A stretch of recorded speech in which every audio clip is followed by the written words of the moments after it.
Pastor Elias, os próximos momentos É comigo? com você. Dispensa apresentações, né? Porque aqui eu tô vendo, tá todo mundo alvorado aqui, ó. Pode dispensar tudo.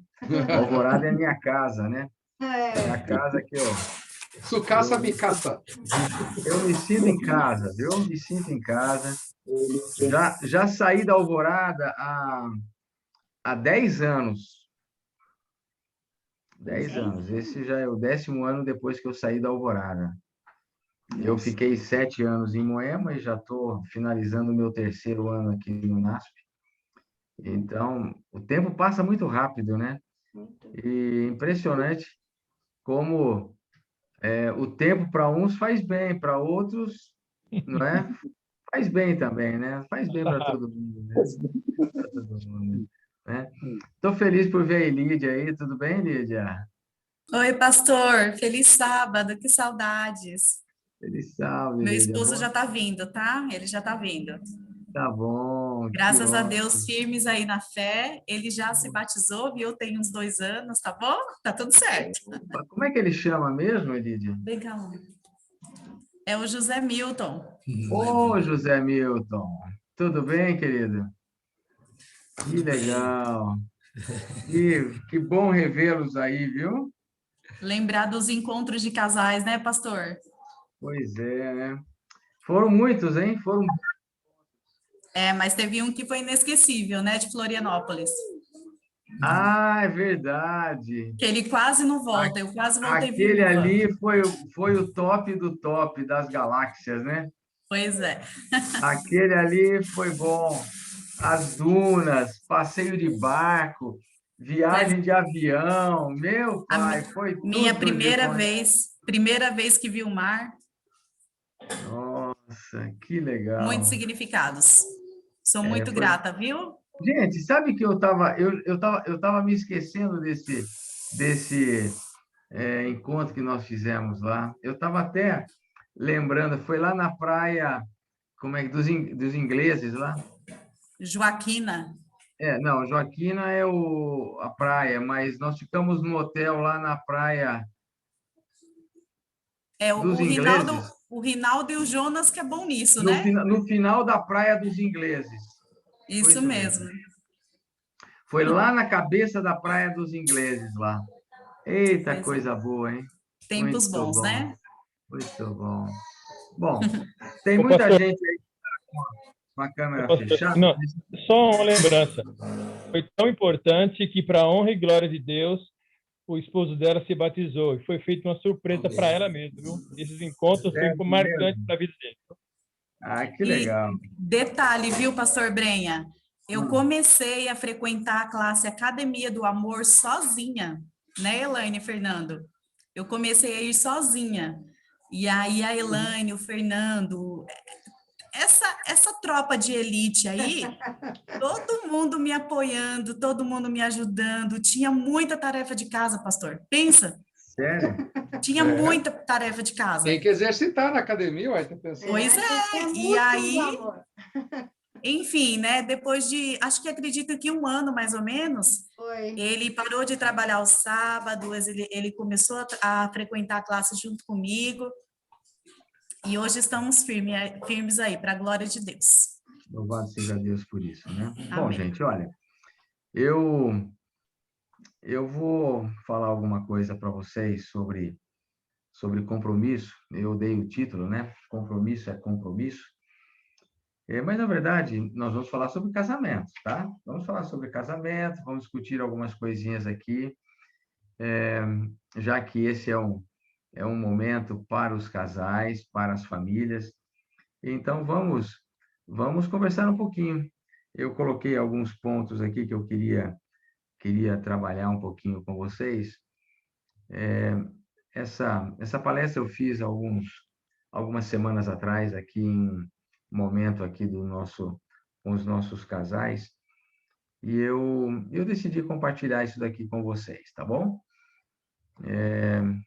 Imagino que nós estamos aqui num grupo pequeno, são 18 casais ou 18 conexões, mas é um grupo representativo, é uma classe importante. Eu valorizo muito quando a igreja ela se importa com o Ministério da Família, né? O Ministério da Família hoje é um dos ministérios mais importantes que nós temos na igreja. Eu digo isso porque é o ministério de apoio mesmo, né? As nossas famílias passam por tantos problemas, os casamentos passam por tantas crises. Essa pandemia solapou aí muitos relacionamentos, muitos casamentos. É um processo de readaptação muito grande que as pessoas estão passando, né, dentro desse momento pandêmico que a gente vive. E isso tem trazido, por um lado, uma possibilidade a mais, não é, de casais estarem juntos, aprimorarem o amor, o relacionamento. Como, por outro lado, também, a pandemia agravou muitas questões que, a princípio, elas eram, não que superficiais, mas não havia muito tempo de ser encarada e discutida. Agora, imagine, né, todo mundo dentro de casa, filhos e aquele convívio quase que 25 horas por dia, isso trouxe um desgaste muito grande para muitos casais, para muitos relacionamentos, né? As estatísticas mostram aí que um período de grandes crises no casamento, no relacionamento, e eu espero que vocês estejam não sendo apenas sobreviventes da pandemia, mas que vocês estejam realmente vivendo o amor, não é? Essa Academia do Amor é um nome até interessante, viu? Gostei desse nome, Academia do Amor. Naturalmente, vocês devem a cada semana discutirem, ouvirem coisas muito boas aí sobre relacionamento, né? Então, eu não vou compartilhar nenhuma tela, até para a gente não perder esse momento de olho no olho. Já é difícil, né, você hoje trabalhar muito com o Zoom e com o trabalho online, já é uma coisa muito complicada, né? Eu imagino aí quando a Elaine estava falando dos professores, que momento difícil, né, para os professores, essa questão híbrida, né, de ou você fala para os pais, fala para os alunos, fala com metade presencial, é muito difícil, né? A gente está meio que saturado mesmo dessa coisa de live, de Zoom, de Teams, enfim, tantas redes sociais, né? Mas é o que temos para hoje, não é? Então, se nós temos isso, nós temos que encarar. Ainda bem que temos a tecnologia para, pelo menos, nos manter conectados uns aos outros e podemos manter a nossa atividade. Mas só para vocês terem uma ideia, essa é a minha quarta live hoje, não é? Então, é um momento, assim, para mim agora com vocês, é extremamente prazeroso, né? Porque eu estou no meio de uma família, mas já tive hoje momentos assim bastante tensos. Estamos tendo um congresso de teologia no NASP esse final de semana, e eu sou um dos palestrantes nesse congresso, e vou te contar, não é fácil você manter 280 alunos de teologia no Zoom e você ter que mantê-los ali acesos, né? Por 1 hora, 2 horas, 3 horas, é um processo bem complexo, né? Ainda bem que o culto é câmera aqui e aí tá tudo certo, mas o Zoom, ele realmente cansa um pouquinho todo mundo que tem que ficar muito conectado em Zoom aí durante o dia, né? A gente fica um pouquinho mais cansado. Eu não quero ser assim, não quero me delongar muito, mas quero deixar alguns conceitos com vocês. E vou começar a minha fala com um pensamento que diz assim, olha, não existem casamentos tão ruins que não possam ser consertados, nem tão bons que não possam ser melhorados. Essa é uma máxima que a gente precisa ter quando a gente pensa em casamento, né? Não existem casamentos tão ruins que não possam ser consertados, nem tão bons que não possam ser melhorados. Eu não sei se você já, em algum momento, já sonhou com um casamento perfeito? Eu não sei se você já teve esse sonho de um casamento perfeito. Eu confesso que eu já tive. Mas todas as vezes que eu alimentava no meu coração esse sentimento de busca por um casamento perfeito, eu sempre acumulei mais decepções do que alegrias. Por que eu estou dizendo isso para vocês? Porque no casamento é impossível você, sendo uma pessoa imperfeita, você ter um casamento perfeito. Não existem casamentos perfeitos. Não existem casamentos perfeitos. E a gente tem que ter isso claro em mente, porque a gente sofre menos. A gente passa melhor pelos nossos relacionamentos quando a gente aprende a aceitar as carências e falhas do cônjuge, não como algo que eu tenho que dizer assim, eu tenho que me conformar porque não vai mudar. Ao contrário, a gente tem que buscar e a gente vive um constante aprimoramento no nosso relacionamento. Um constante aprimoramento. E se você não fizer isso, o casamento ele acaba mesmo. Agora, a despeito de eu estar vivendo esse constante progresso, aprimoramento na minha relação conjugal, eu nunca vou chegar ao status de dizer assim, o meu casamento é perfeito. Então, quando eu vejo alguns casais se pronunciando, não sei qual de repente é o motivo que está por detrás dessa fala, olha, nosso casamento é perfeito. É mentira, não existe casamentos perfeitos. Casamentos, eles são relacionamentos que precisam de ajustes todos os dias. Casamentos, eu costumo dizer, alguns são melhores, outros piores. Mas todos são processos em construção e em desenvolvimento. E a gente já ter isso em mente. Não existem casamentos tão ruins que não possam ser melhorados, nem tão bons que não possam, ou melhor, não existem casamentos tão ruins que não possam ser consertados, nem tão bons que não possam ser melhorados. Então, elimine da tua mente esse mito do casamento perfeito e busque, na verdade, ter um bom casamento. Eu estava lendo uma reportagem há umas semanas atrás de uma revista científica lá do Reino Unido e o título desse artigo era bem interessante. O casamento é bom ou pode ser bom? Casamento é bom ou pode ser bom? E olha o que essa pesquisa ela trouxe como resultado. Eu vou ler aqui para vocês porque é mais fácil do que contar. Essa pesquisa mostrou que relacionamentos, presta atenção, relacionamentos seguros e duradouros são bons para a saúde mental e física. Veja, eu não sei quanto esses camaradas gastaram para fazer uma pesquisa como essa, para chegar a uma conclusão que a gente já sabe há milênios, não é? De que um casamento seguro e duradouro, ele é bom para a saúde mental e para a saúde física. Mas eles chegaram a algumas conclusões mais. Essa pesquisa diz que os benefícios aumentam com o passar do tempo e sugere que os casados vivem mais do que os solteiros, em média. Olha só, os casados vivem mais do que os solteiros em média. Abrindo apenas um parênteses aqui, mas dizem que são os que mais têm vontade de morrer, né? Ou seja, os casados vivem mais tempo em média do que os solteiros.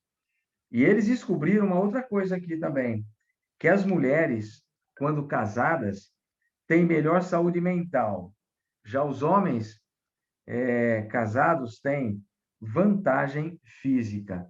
Então, ali tem vários dados, enfim, interessantes.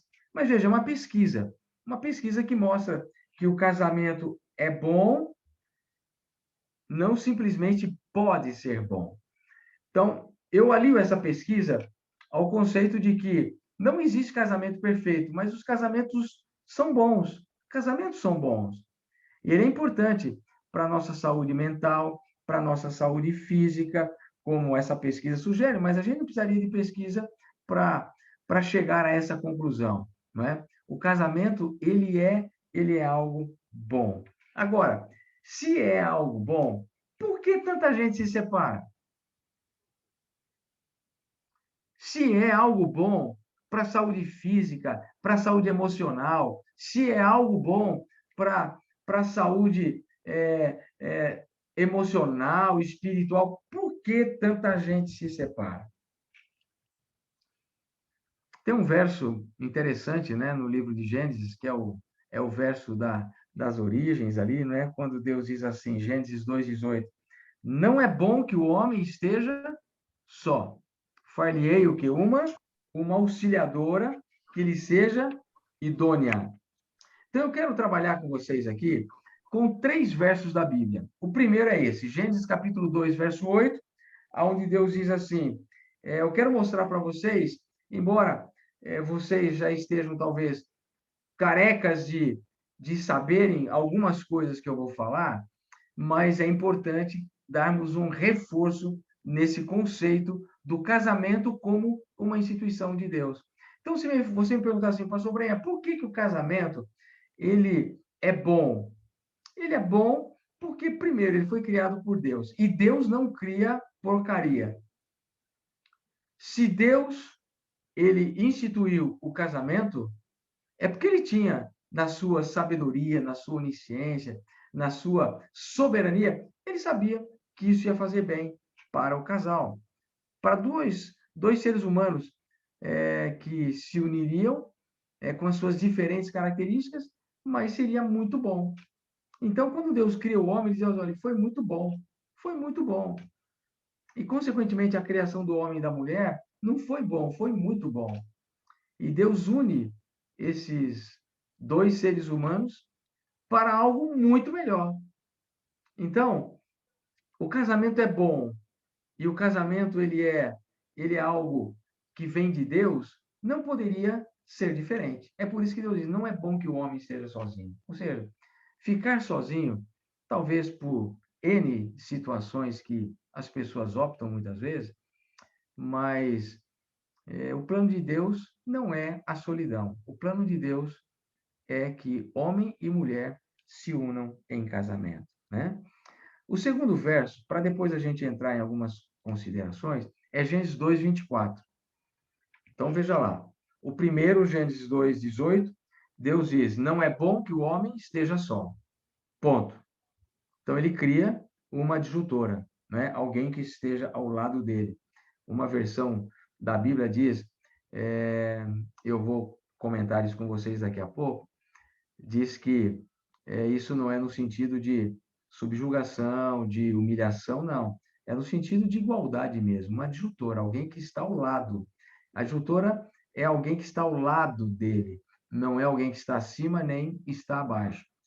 Mas a gente vai falar sobre isso já. O segundo verso é Gênesis 2:24, onde Deus diz assim, portanto, deixará o homem pai e sua mãe, e se unirá à sua mulher, tornando-se os dois uma só carne. Então, guarde isso. Primeiro, Deus une e diz, não é bom que o homem esteja só. Depois, diz assim, deixa o homem pai e mãe e una-se à sua mulher. E os dois serão uma só carne. Esse é o segundo verso. E o terceiro verso são as palavras de Jesus em Mateus 19:6, onde Deus, ou melhor, Jesus, ratifica a sua criação no princípio de todas as coisas, quando ele diz, de modo que já não são mais 2, mas uma só carne. Portanto, que Deus ajuntou, não separe o homem. Então, note. Eu quero pegar esses 3 versos para estabelecer 3 conceitos com vocês. Então, nós vamos considerar um pouquinho esses 3 conceitos. Gênesis 2:18, quando Deus diz, não é bom que o homem esteja só, far-lhe-ei uma adjutora. O princípio que está por trás dessa declaração de Deus é o princípio de um relacionamento de cooperação. Relacionamento de cooperação. Ok? O que está por detrás de Gênesis 2, 24, quando Deus diz: deixa o homem, pai e mãe, e se une à sua mulher, tornando-se os dois uma só carne, é o princípio de um relacionamento de uma profunda sociedade. Casamento é uma relação de dois sócios. Ok? E o que está por trás de São Mateus 19, 6, quando Jesus diz: portanto, o que Deus ajuntou não separe o homem, é o princípio de que casamento é uma relação eterna. Bom, se eu tenho esses três conceitos estabelecidos, eu vou repetir: relação de cooperação, relação de sociedade e relação de perpetuidade, eu diria que esses três pilares, eles sustentam qualquer relacionamento. Qualquer relacionamento que não estiver fundamentado na relação de cooperação, na relação de sociedade e na relação de perpetuidade, porque casamento não é um test drive, né? Mas é uma relação para sempre. Então, qualquer relacionamento que não está baseado nesse tripé, ele não é um relacionamento abençoado por Deus. Então, vamos considerar, mesmo que rapidamente, esses três tópicos. O que é uma relação de cooperação no casamento? Eu poderia aqui brincar, eu conheço muitos de vocês, mas eu vou falar sério agora, não vou brincar. Vou falar de maneira séria, porque quando a gente fala em casamento, relacionamento, a gente fala de algo muito sério. E o que a gente tem visto hoje, e o tempo passa muito rápido, né? Agora que, infelizmente, a gente não está mais nessas atividades presenciais, mas uma das atividades que eu mais amo fazer é estar em encontro de casais. Vocês sabem, durante os 6 anos que eu estive na Alvorada, não sei se foram 5 ou 6 encontros de casais. Todos os anos. E encontros, 6 encontros. Então, 6 encontros de casais e encontros magníficos. Encontros maravilhosos. Aqui em Moema, nós, além de termos 2, às vezes até tivemos 3 ECCs por ano, ainda tínhamos alguns encontros convencionais, tipo o que fazíamos aí na Alvorada. Aqui no NASP também temos um ECC muito forte. Eu participei de 4 ECCs antes da pandemia. Ou melhor, perdão, 3. 2 no primeiro ano e 1 no segundo, e depois não tivemos mais. Mas o que a gente mais vê num programa de casais, quando a gente abre a possibilidade de uma conversa, de um diálogo, é que casais não estão vivendo uma relação de cooperação. Muitos casais estão vivendo uma relação de competição. Então, é muito diferente cooperação de competição. Nós não somos competidores, nós não competimos com o nosso cônjuge. Ao contrário, cada um tem a sua responsabilidade, cada um tem o seu papel no casamento, mas nem homem nem mulher tem o direito de escravizar o seu cônjuge. Nem mulher tem o direito de dominar o homem e nem homem tem o direito de dominar a mulher diante de Deus. Nenhuma mulher tem o direito de escravizar o homem e nenhum homem tem direito de escravizar a sua mulher. Nada, não existe. Casamento não é um ringue. Casamento não é um duelo. Casamento é um dueto.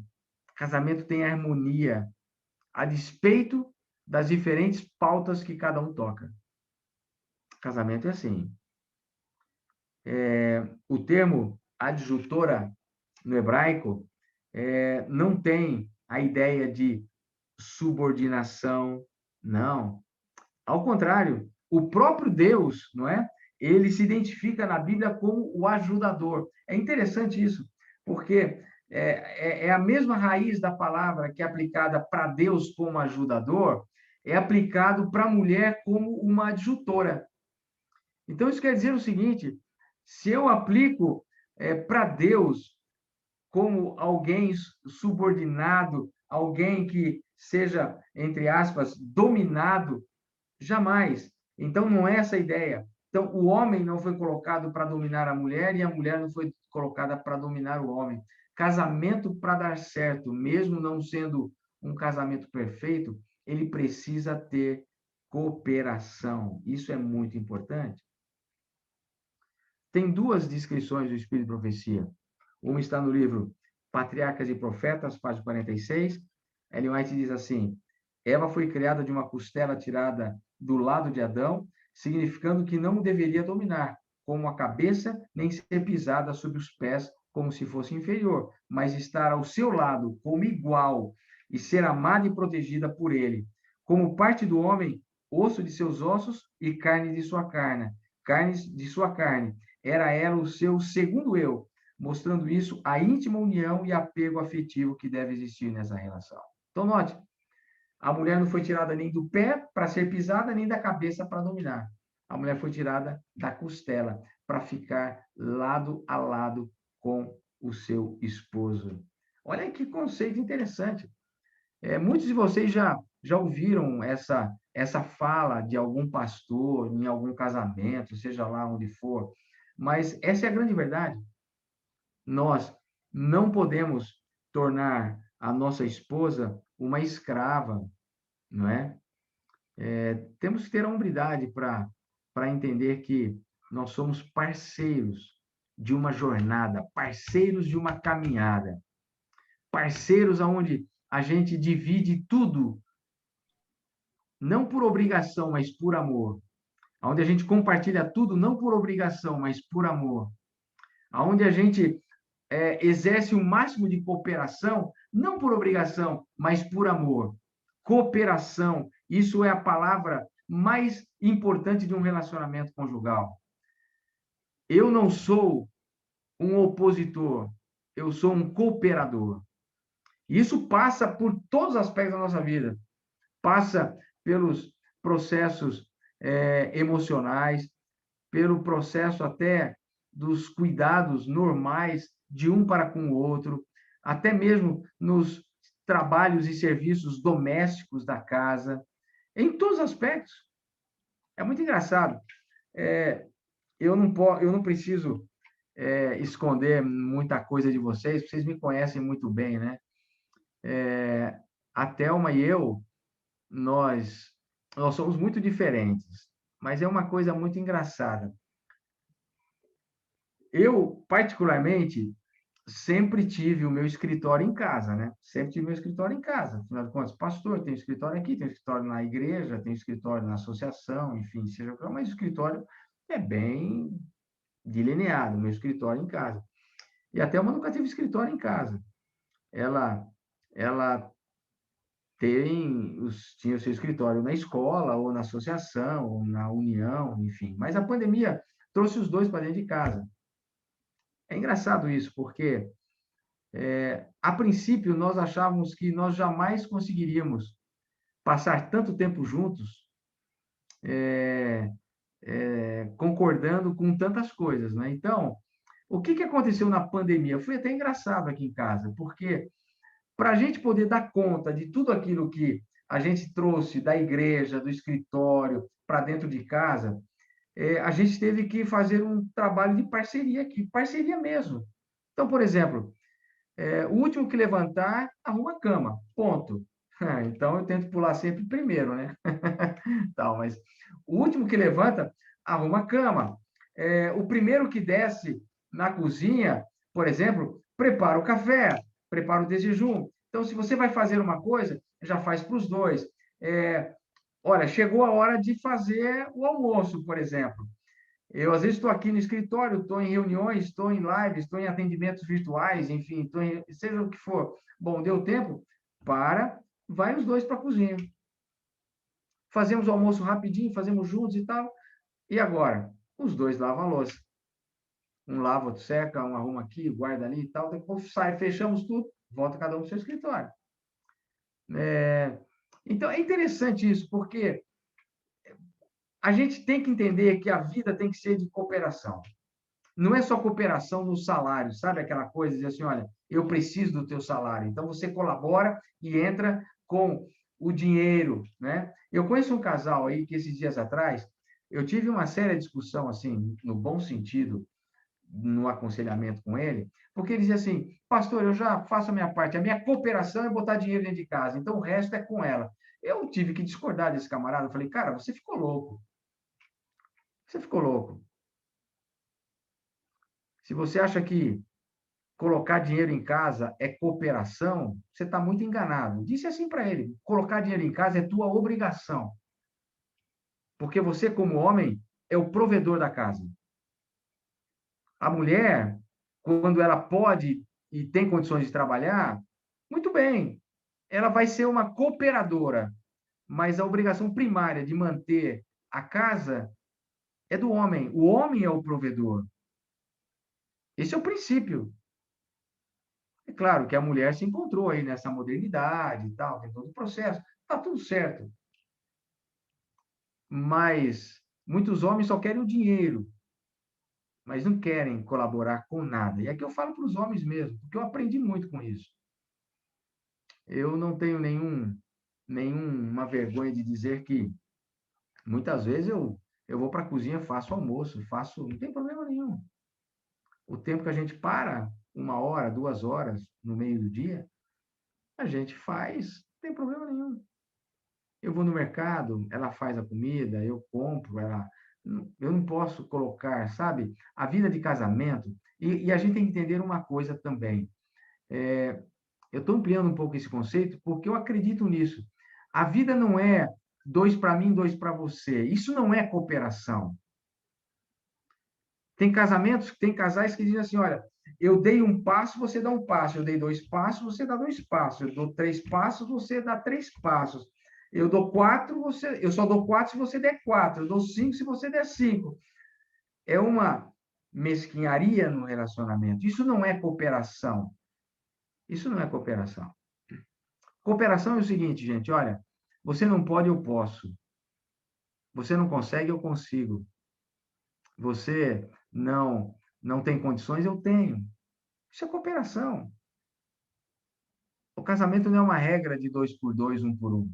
Casamento é uma regra de cooperação. E nessa cooperação, muitas vezes, um vai entrar com 5, outro vai entrar com 2. Um vai entrar com 1, outro vai entrar com 6. Não tem nenhum problema.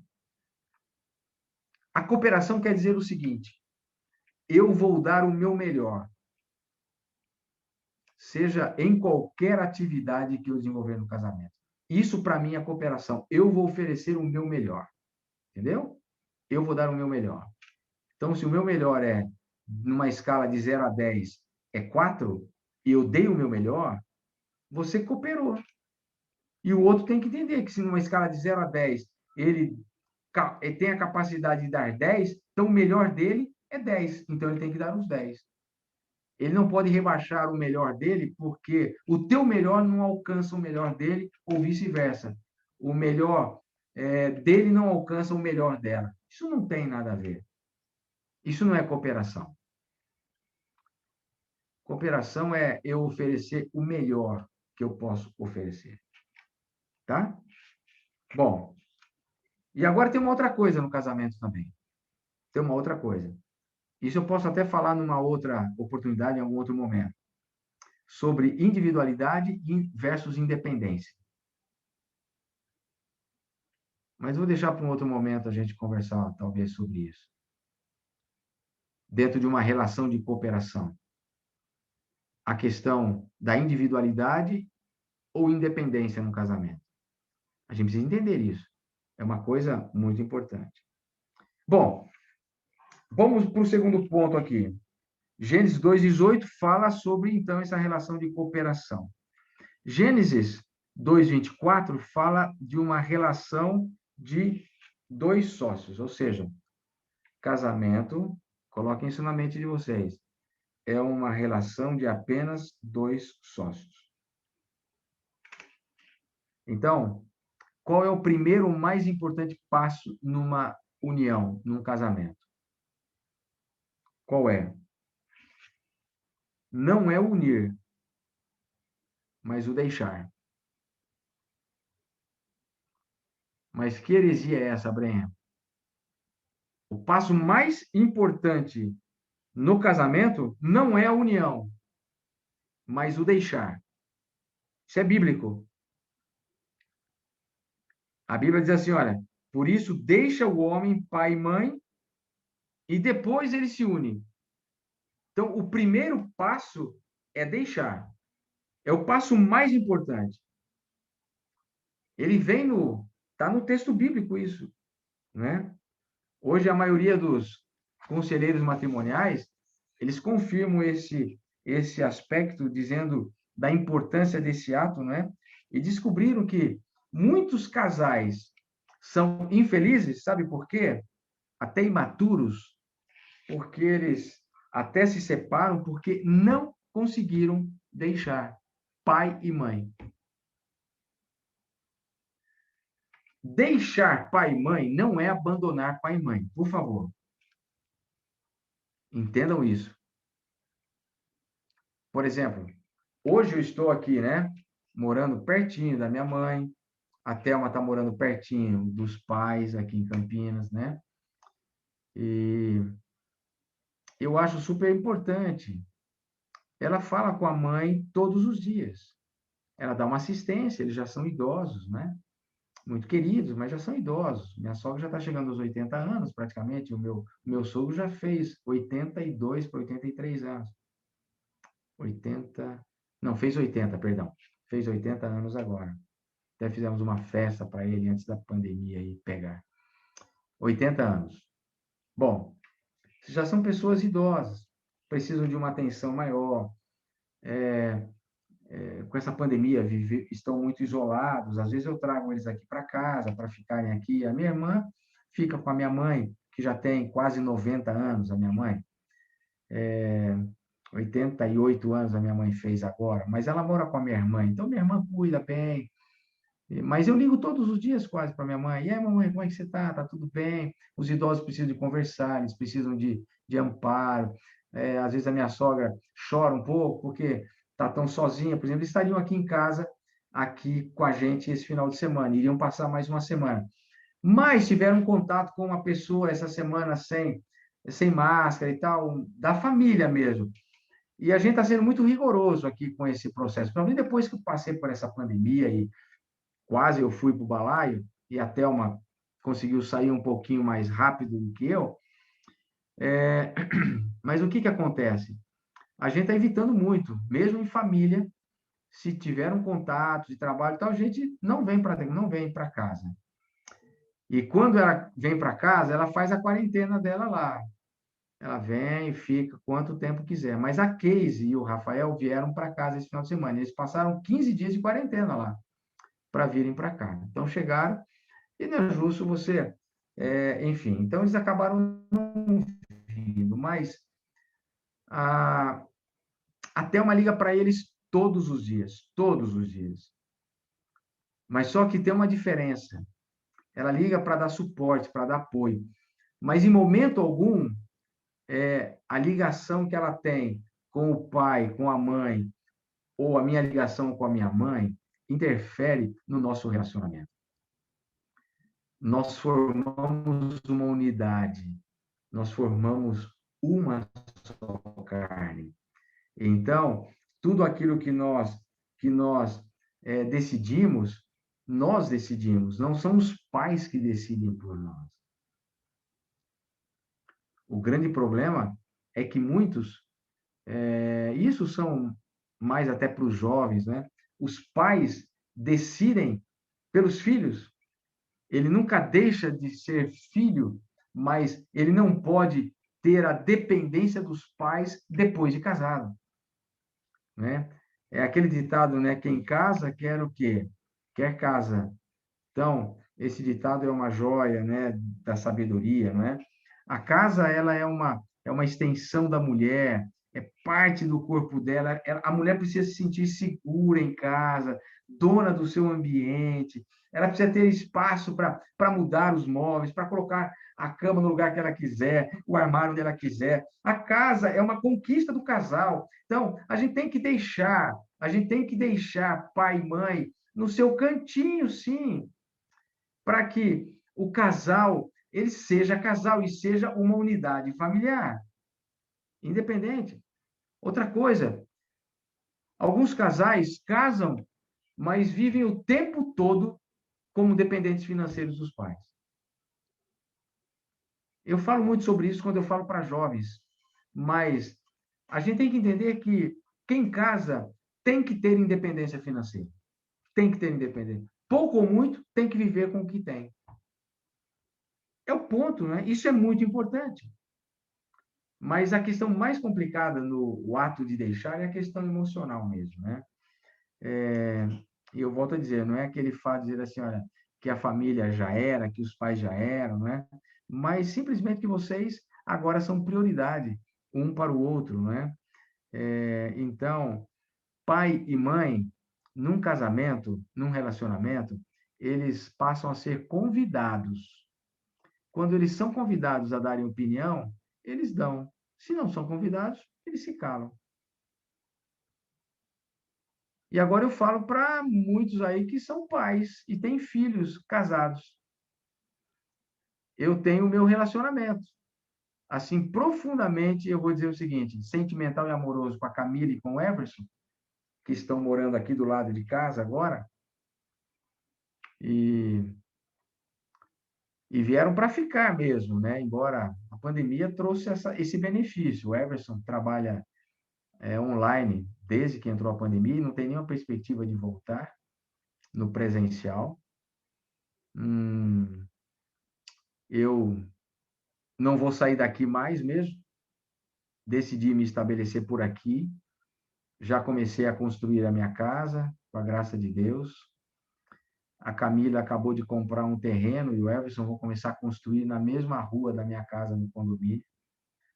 Então, eu estou feliz porque eu estou com meu netinho do lado e tudo mais, mas eu tenho o meu relacionamento, assim, afetivo com eles num momento. Agora, eu não opino nada. Quando eles chegam para mim, no período da pandemia, a Camila e o Everson, antes de venderem um apartamento em São Paulo, eles ficavam uma semana em São Paulo e 3, 4 semanas aqui, por causa até do espaço para o meu netinho correr, se desenvolver aqui, não ficar preso no apartamento em São Paulo.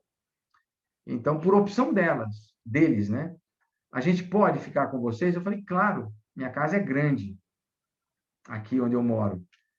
Tem quarto à vontade para eles ficarem.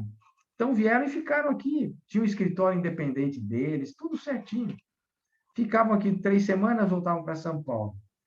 Mas pergunta para mim, quantos problemas nós tivemos em 8 meses que eles passaram nessa vida de mais tempo aqui do que lá? Nenhum. Sabe por quê? Embora eu tenha visto muitas coisas e eu, de repente, como pai, conselheiro, como pastor, até poderia interferir, falar, eu não falei nada e não falo até hoje. Como também eles poderiam ter visto muita coisa no meu relacionamento com a Thelma, mas também ficaram na deles. Pronto. Sabe por quê? Porque, assim, olha, pai e mãe não se mete na vida dos filhos casados sem ser convidados. Como nós, vida. Então, a gente ama os pais, a gente respeita, mas eles têm a vida deles e nós temos a nossa vida. Então, isso vale também para nós que temos filhos, não é? Eu posso até recomendar alguma coisa sobre educação de filhos para minha filha em relação ao Gabriel. Se me pede, eu dou orientação. Se não me pede, eu não dou. Porque é a maior festa, né? Então, o neto chega, a gente só quer brincar, a gente só quer fazer bagunça e tudo mais. Eu vejo meu netinho todo dia, no finalzinho da tarde, sempre está comigo. Então, é uma festa. Agora, Eu dar palpite na educação dele, jamais, jamais. Então, o deixar é muito importante, não é? O deixar é muito importante, né? Então, cuidado aí, olha, eu vou dar uma dicasinha aí para vocês, olha. Cuidado aí para nunca comparar, tá? Homens, a comida dela com a comida da sua mãe. Cuidado com isso, tá? Entendeu? Nunca decepcione a sua esposa ou o seu esposo para agradar a sua família. Muito cuidado, tá?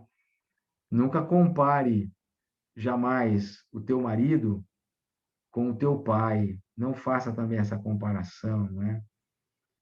E nunca saia de casa para resolver nenhum problema. Resolva tudo dentro de casa, a melhor coisa, né? Ser uma só carne é decidir tudo juntos, é serem os melhores amigos, é serem os melhores confidentes, é não guardarem segredos, é aceitação, né? Enfim, uma série de coisas importantes, tá? E, ó, uma dica importante para vocês. No momento de crise, preste atenção, no momento de crise, nunca diga assim, olha, eu vou me separar, não é? Você foi o erro da minha vida. Às vezes a pessoa diz coisas que, na verdade, ele nem queria dizer, mas ele acaba dizendo. E se no momento de raiva, no momento de ira, você fala bobagem, você tem dois trabalhos, né? Um de falar e um outro depois, quando a coisa volta ao normal, de ter que pedir perdão, buscar não é o perdão da outra pessoa, e tudo fica muito mais complicado, né? Por que eu estou dizendo tudo isso, gente? Porque as crises, elas vêm e vão. Elas chegam e, se nós tivermos maturidade, elas desaparecem. Crise, problemas, elas são como estações do ano. Elas vêm e passam. A gente só precisa saber surfar nesse processo e nesse período. E uma coisa importante é maturidade em cristianismo, porque o casamento, como eu disse para vocês, ele agora vem o último ponto que eu quero dizer para vocês, que é o que nós lemos aqui em Mateus 19:6. Portanto, que Deus ajuntou, não separe o homem. Casamento não é um test drive. Casamento é para a vida toda. Eu fico feliz, de verdade, quando eu vejo, por exemplo, o Nivaldo, né, com a Tiana, né? A Tiana não parece, né? A Tiana é novinha perto do Nivaldo, né? Todo mundo sabe disso, né? Olha aí, olha só. Ela é bem novinha perto do Nivaldo, mas há quantos anos esse casal vive uma lua de mel, né? Eu sei que não é uma lua de mel, mas eles fazem da vida uma lua de mel. Eu sei que não é uma lua de mel. Nenhum casamento é uma lua de mel eterna, mas o casamento é eterno. É assim, olha, eu montei no jegue, eu vou aguentar o trote, percebe? Eu vou aguentar o trote. E é muito legal quando a gente tem essa consciência de que o casamento é para a vida toda. A gente vai ter problemas, a gente vai ter dificuldades, umas maiores, outras menores, mas com a ajuda de Deus, a gente vai vencer isso. É por isso que eu dei um título à minha palestra: compromisso é compromisso, gente. Compromisso é compromisso. Ó, eu li um livro há algum tempo atrás, me fugiu o nome desse livro. Eu tenho ele aqui, né? Me fugiu o nome. Mas o autor fala sobre relacionamentos, sobre casamentos, e ele tem um capítulo que ele diz assim: entre o amor e o compromisso, prevalece o compromisso. Vou dizer para vocês por quê. Ele coloca assim: o compromisso está acima do amor. Quando eu li isso, eu fiquei assim meio chocado na hora, assim, confesso. Falei, nossa, mas quer dizer que se eu parar e não perder o amor, eu tenho que manter o meu relacionamento pelo compromisso? E eu entendi depois. É isso mesmo. Se acaba o amor por uma situação ou por outra, o amor diminui, o processo da vida diminui. Você não tem a mesma vitalidade aos 60 anos que você tinha aos 20. Diminuiu.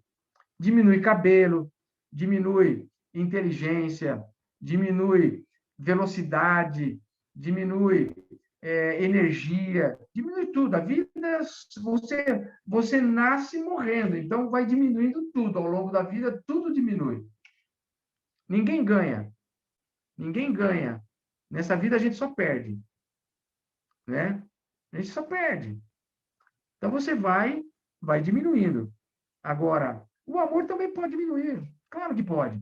Um relacionamento que ele é abalado por questões, às vezes, até de filhos, problemas financeiros, problemas de N espécies, pode fazer com que o amor diminua, sim. Claro que sim. Se alguém falar que isso é mentira, me prove o contrário. Eu já falei para a Thelma e digo isso, e ela sabe, como eu também sei. Já houve tempo em que ela me amou menos do que ela me ama hoje. E já houve tempo em que eu amei menos a Thelma do que eu amo hoje. Como já houve tempo em que o amor era mais intenso e ele se tornou um amor menos intenso. Por N questões. E quantas vezes nós sentamos para reestruturar o relacionamento? Não foram poucas vezes. Mas sabe o que a gente tem em mente? O seguinte, a gente se ama pra caramba. Nosso relacionamento é muito bom. Nosso casamento é bom. Não é perfeito, mas é bom. A gente casou para ficar até que a morte nos separe. E disso a gente não abre mão. Seja qual for a situação que a gente enfrentar, a gente não abre mão. Casamento, o compromisso é compromisso. Uma vez que eu quebro o meu compromisso, dificilmente eu consigo resgatá-lo. Essa é a essência dessa máxima.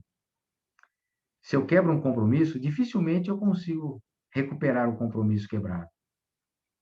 Eu me separo, eu conheço poucos casais, mas conheço alguns, que se reataram depois de já terem se separado, até mesmo legalmente. Fizeram um segundo casamento. Agora, isso é raríssimo, né? Raríssimo. Agora, se eu tenho um amor que diminuiu, e eu vou à fonte do amor que é Deus, esse amor volta. E volta forte. Então, a falta de amor não é e nunca será razão para uma separação. Principalmente de um casal cristão. Eu vou repetir isso para você. Escreva isso no teu coração. A falta de amor nunca será razão para a separação de um casal cristão. Porque acima do amor está o compromisso. E se em algum momento está faltando um pouquinho de amor, eu corro para a fonte do amor. É mais ou menos quando assim, eu estou com sede e vou no pote beber água. Não adianta eu ficar reclamando que a boca está seca. Eu preciso beber água. Não adianta eu ficar reclamando. Acabou o amor. Vai lá e bebe da fonte do amor e o amor volta. O amor é um dom de Deus, né? Então, ninguém tem o direito de fugir ao compromisso assumido no casamento. O argumento de que o amor morreu não justifica a separação de um casal. Então, queridos, olha, eu queria deixar com vocês hoje esses 3 fundamentos, né? Gênesis, capítulo 2, verso 8, né? Onde nós vimos ali Gênesis 2:18, o casamento é uma relação de cooperação, não de competição. Gênesis 2:24, o casamento é uma relação de apenas dois sócios, é uma sociedade. E São Mateus 19:6, o casamento é uma relação eterna, durabilidade, e que se sustenta a despeito das crises, a despeito das circunstâncias. Eu não sei, né? Eu estou muito distante de vocês. Eu não sei se algum casal tem passado por alguma crise desses que estão conectados conosco aí. São 20 casais, 20 conexões. Mas eu posso dizer com segurança para vocês. Todas as vezes que nós corremos para Deus, nós corremos para a fonte do poder de restauração. Deus restaura todas as coisas. Deus, ele não remenda, ele faz tudo novo. Deus, ele não reconstrói. Eu não gosto dessa frase. Ah, Deus reconstruiu. Não, Deus não reconstrói nada. Deus constrói tudo de novo. Deus faz tudo novo. Esse é o princípio da ação de Deus no nosso relacionamento, na nossa vida conjugal. Que Deus abençoe, queridos. Que Deus cuide de vocês. Que Deus dê saúde emocional. Que Deus dê saúde física. Que Deus dê saúde espiritual para cada um de vocês. É o meu desejo para todos nessa noite. Muito obrigado aí pela atenção.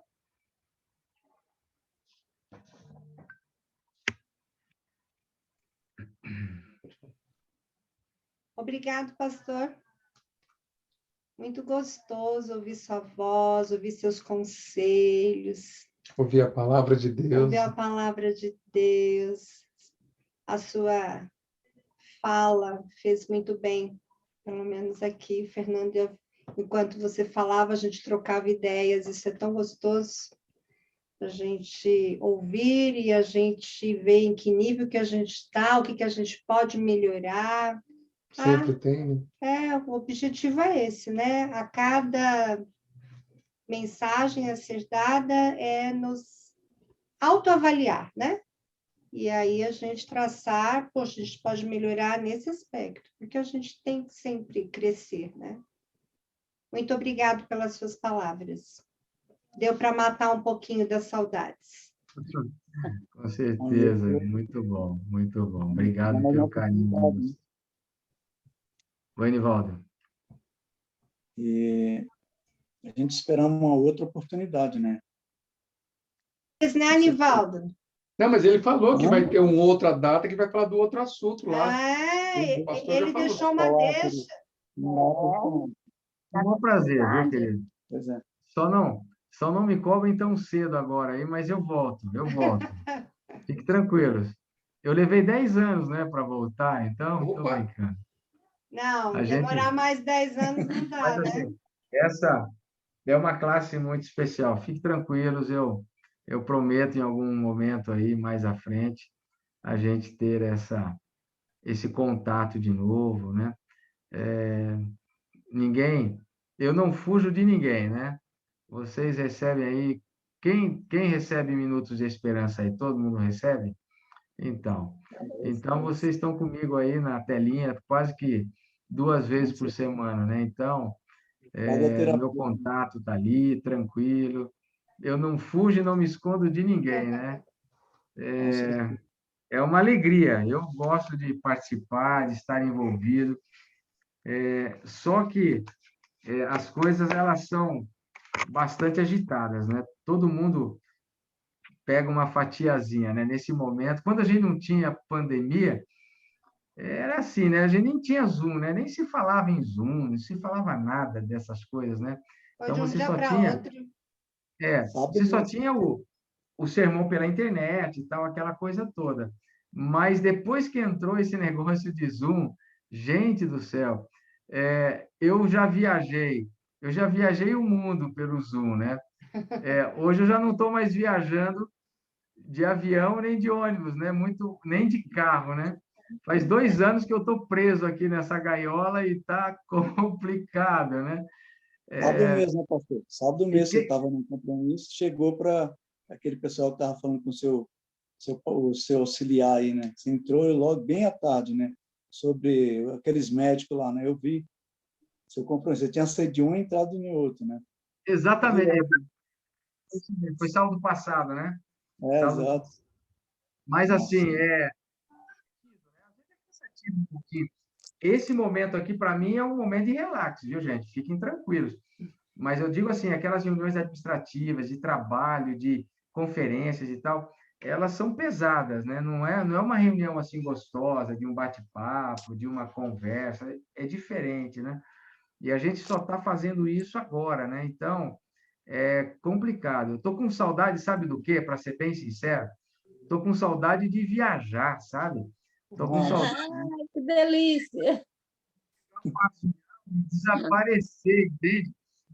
Vamos para Dois, Florianópolis. 2 anos que eu não tiro o pé dessa terrinha aqui, para subir um pouco mais para o céu, né? Perdi todas as minhas viagens, todas, todas. O ano passado eu tinha algumas viagens boas marcadas, eu ia voltar, eu estava numa rotina gostosa do Oriente Médio, Capadócia, Turquia. Perdi todas as minhas viagens no ano passado. Esse ano perdi todas também. Estou até vendendo milhas, viu, gente? Porque eu não sei mais onde botar as milhas. O tempo, vai voltar o tempo, e se Deus quiser, tudo vai voltar ao normal. Não sei quando, mas vai voltar ao normal. Eu acredito que. E Mas, depois volta ao normal, vem outra pior, viu? Fiquem tranquilos. A gente. Ah, É, mas aí Papai do Céu volta e a gente faz aquela viagem para o céu, né? Eu tô louco para fazer essa viagem embora para o céu e acabar com isso, porque esse mundo já deu o que tinha que dar, de verdade. Já deu o que tinha que dar. Posso Novamente, orar com pastor. vocês? Isso, nós vamos pedir isso. obrigado. Vamos fazer assim. Querido Deus, querido Pai, obrigado, Senhor, por esse momento. O Senhor sabe o quanto esse momento foi especial para mim. Aqui estão amigos queridos meus, casais que eu tenho um profundo carinho e respeito. Aqui estão, Pai, filhos teus que buscam cada dia te servir melhor, buscam cada dia melhorarem o seu relacionamento conjugal, e essa classe é uma prova disso. Então, Senhor, cuide deles, abençoe eles, e que o Senhor esteja em cada casa, em cada lar, em cada relacionamento, que eles sintam-se completamente amados, protegidos e abençoados pelo Senhor, Pai. Eu peço sobre cada casal que está aqui, aqueles que por algum motivo não puderam estar, eu peço sobre eles, Senhor, a tua paz, eu peço a tua bênção, suplico pela harmonia emocional, espiritual, física, que o Senhor possa tomar e suprir as necessidades de cada um desses queridos casais, Pai. Que eles sejam fortes, vitoriosos e vencedores. Que eles aprendam cada dia aos pés de Jesus como melhor se relacionarem uns com os outros, Pai. Conceda-nos um sábado feliz, abençoa a cada necessidade que temos no nosso coração, os pedidos que aqui foram apresentados no início, e que o Senhor possa nos abençoar. É o que nós pedimos e te agradecemos em nome de Jesus. Amém.